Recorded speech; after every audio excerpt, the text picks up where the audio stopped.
con đại diện cho tổ chức UNESCO Chair Việt Nam là mà nghiên cứu về các văn hóa, các nền văn hóa của dân tộc thiểu số Việt Nam. Và vào những ngày này, đội của con đến Cần Thơ để nghiên cứu về Tết cổ truyền của người Khmer. Và hôm nay chúng con đến Bạc Liêu để giao lưu với người bản địa. Chú có thể giới thiệu bản thân được không ạ? Tôi là Trần On, phó ban và kiêm thư ký ban quản trị chùa Có Đôn, ấp Bình Bảo, xã Vĩnh Phú Tây, huyện Phước Long, tỉnh Bạc Liêu. Vâng ạ. Ở đây, ở chùa này có bao nhiêu dân tộc? Chùa này thì một trong 22 ngôi chùa của tỉnh Bạc Liêu, cũng đồng thời là cái chùa trong vùng sâu vùng xa. Đồng bào dân tộc so với các chùa khác thì cũng ít hơn, khoảng 3 đến 400 hộ người dân tộc thôi. Dạ vâng. Con cũng từng nghe là trong Phật giáo có một số chi nhánh khác nhau, là có Maha, con không nhớ tên, trên 10% đi theo chi nhánh Maha Niharana. Mahanikai. Vâng ạ. Chú có thể giới thiệu một chút về chi nhánh này và nó khác nhau với chi nhánh khác như thế nào? Đây là Phật giáo Theravada, thuộc hệ phái Nguyên Thủy Nam Tông Khmer. Là cái hệ phái mà thời Đức Bổn Sư Thích Ca Mâu Ni còn tại thế. Phái thứ hai là của Việt Nam là cái phái Khất Sĩ. Phái thứ ba là phái Bắc Tông. Các nước khác thì còn có phái Mật Tông nữa. Nhưng ở đây thì theo đồng bào dân tộc Khmer thì duy nhất chỉ tín ngưỡng một hệ phái Phật giáo Nguyên Thủy theo thời Đức Phật Thích Ca Mâu Ni mà thôi. Dạ vâng ạ. Con cũng thấy hôm nay cộng đồng Khmer đã tiến hành một số nghi lễ là lễ đắp núi cát và cũng lễ hội đua ghe ngò. Chú có thể giải thích một chút về những nghi lễ này ạ? Rồi nó cũng tùy theo cái điều kiện của mỗi chùa. Có chùa thì tiến hành cái thể dục thể thao để đón mừng Tết Chốt Năm Thai theo cổ truyền người dân tộc á, thì có chùa tổ chức trước, có chùa thì tổ chức trong những ngày Tết. Riêng chùa Có Đôn này thì tổ chức diễn ra trong 3 ngày, gồm có bóng chuyền là ngày thứ nhất, rồi bóng đá là ngày hôm thứ hai và hôm nay là cái ngày thứ ba, đêm thứ ba, để buổi sáng ngày mai là cầu siêu nữa là hết. Thì cái bữa thứ ba này chùa Có Đôn tổ chức bơi ghe ngò mini để chào mừng Tết Chốt Năm Khmer của người dân tộc. Vâng ạ. Còn núi cát mang ý nghĩa gì ạ? Đắp núi cát thì theo cái cốt truyện thời Đức Phật Tần Cà Thế thì cho rằng là con người mình, Đức Phạm Thiên lúc bấy giờ mới đặt câu hỏi cho tất cả chúng sinh trong thế giới muôn triệu sa bà. Quý vị nào trả lời được 3 câu hỏi thì ổng chấp nhận, ổng cắt cái đầu ổng để tế cho cái người thắng cuộc. Thì ổng hỏi là con người mình trong một ngày buổi sáng như vậy thì cái sự may mắn nó sẽ xuất hiện ở phần nào trên cơ thể con người. Thì trong đó có Kabal Kuma là cái người mà giải thích được cái câu hỏi đặt ra của Đức Phạm Thiên, là nhờ một cái cặp chim đại bàng. Có một ngày nọ thì sau khi tiếp nhận câu hỏi của Kabal Mahaprum, tức là Phạm Thiên, thì cậu bé này mới đi vào rừng sâu suy nghĩ. Vô tình thì thấm mệt thì ngủ ở dưới một gốc cây thì mới nghe được cái chim đại bàng trống và chim đại bàng mái tâm sự với nhau trên đọt cây, dưới gốc cây, trên đọt cây mà ngay cái gốc cây cậu bé này ngủ.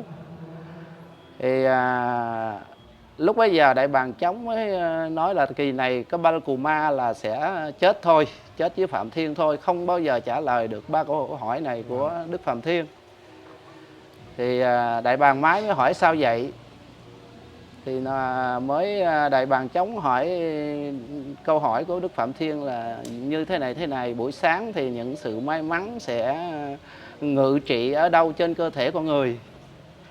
Thì mới Đại Bàng Mái mới hỏi vậy thì theo anh thì ngự ở đâu trên cơ thể con người, thì mới Đại Bàng Chống trả lời rằng là buổi sáng khi chúng ta thức dậy thì cái sự may mắn nó sẽ ngự trị ở gương mặt của mỗi con người. Buổi trưa thì nó sẽ ngự trị ở lồng ngực, và buổi tối trước khi ta đi ngủ thì nó sẽ ngự trị ở dưới bàn chân. Vâng ạ. Điều đó chứng minh rằng là mỗi buổi sáng chúng ta sẽ vệ sinh rửa mặt. Phụ nữ thì có thể đánh son hay phấn gì đó để cho những cái sự may mắn, lòng tự tin của mình trong một ngày đó trước khi đi làm việc.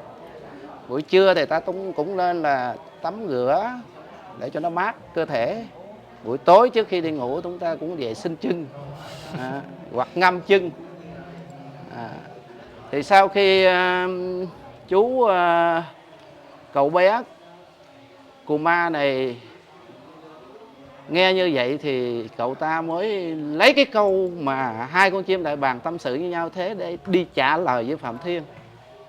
Dạ vâng. Thì bữa hôm sau thì gặp thì mới Đức vua Phạm Thiên mới hỏi là cậu bé Cù Ma có trả lời được chưa, thì cậu bắt đầu trả lời lưu lót 3 câu hỏi như trên. Tức là thưa ngài, buổi sáng sự may mắn nó sẽ ngự trị ở gương mặt con người, buổi trưa nó sẽ ngự trị lòng ngực, nơi ngực, và buổi tối nó sẽ ngự trị ở dưới đôi chân, bàn chân của chúng ta. Thì lúc bấy giờ Đức Phạm Thiên thấy vậy là thua cái cậu bé này rồi, thì mới ông ta chấp nhận cắt cái đầu để hiến nhân cho cậu bé. Thì cắt xong thì trong đó có 7 đứa con gái của Đức Phạm Thiên. Hôm nay là cái ngày mà đứa con thứ hai, hôm nay là cái ngày mà đứa con thứ hai xuống trần gian này để gia hộ cho tất cả chúng sinh. Vì vậy để tưởng nhớ tới cái vấn đề cái đầu của Đức Phạm Thiên bị rơi bởi câu trả lời của Ba-la-cù-ma đó, thì chúng ta mới đắp núi cát để tượng trưng cho cái ông mà Đức vua Phạm Thiên này. Đây là cái vấn đề ý nghĩa của núi cát hôm nay. Ý nghĩa thứ hai trong cái tín ngưỡng của Phật giáo Nam truyền Khmer, đắp núi cát thì để làm gì? Để cho con cháu tưởng nhớ tới ông bà cha mẹ đã vá vãn, sợ khi rằng lúc sinh thời cha mẹ mình trong cái cuộc sống mưu sinh có những cái lầm lẫn, có những cái vấn đề sống bất đạo đức, không có đạo đức, ví dụ như ăn lận rồi mua gian bán lận rồi đó, sợ mang mấy cái nghiệp đó, thành thử ra là đắp núi cát để nhằm trợ duyên cho những vị đó được siêu thoát ở nơi chính suối. Dạ vâng Đó ạ. là hai ý nghĩa của đắp Dạ núi vâng cát ạ. hôm nay đối Dạ. với dân tộc. Còn xin cảm ơn chú đã chia sẻ rất nhiều về ý nghĩa của lễ đắp núi cát. Và câu hỏi cuối cùng của con là về tình trạng cộng đồng Khmer hiện tại. Tức là cộng đồng có biết tiếng Khmer, có sử dụng tiếng Khmer trong cuộc sống hàng ngày, và cũng có biết đọc. Tại vì đây là cốt lõi của dân tộc, ngôn ngữ là cốt lõi của dân tộc. Trước đây thì nó cũng tùy theo chùa, nhưng mà riêng chùa này thì trước đây nó cũng bị mai một. Tức là muốn quý vị nào muốn thấm nhuần được cái văn hóa tập tục của dân tộc mình thì vị đó phải vô chùa tu. Vì chùa ngoài cái vấn đề sinh hoạt tín ngưỡng ra thì chùa còn là một trung tâm văn hóa sinh hoạt của cộng đồng người Khmer. Thành thử ra quý vị đó muốn biết được cái truyền thống văn hóa và chữ viết tập tục dân tộc mình thì vị đó phải vô chùa tu. Thì chùa mình thì trước đây thì cũng bị mai một, mà sau này thì bây giờ cuộc sống nó cũng đỡ đi, thì bắt đầu là chùa mới mở lớp học cho con em mình để dạy chữ viết.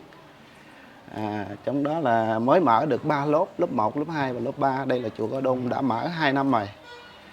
Không, hồi xưa thì mình vô tu mới mình biết chữ, còn bây giờ thì không cần tu, chỉ ngoài cái vấn đề đi học phổ thông thì con em người dân tộc vô chùa, chùa sẽ tổ chức giáo viên, cùng những vị mà biết chữ Khmer thì truyền đạt lại kiến thức đó cho con em người đồng bào dân tộc mình. Dạ. Con cảm ơn chú rất nhiều Rồi, ạ. ok. Rất là nhiều. Chú rất là nhiệt tình chia sẻ Rồi. với chúng con.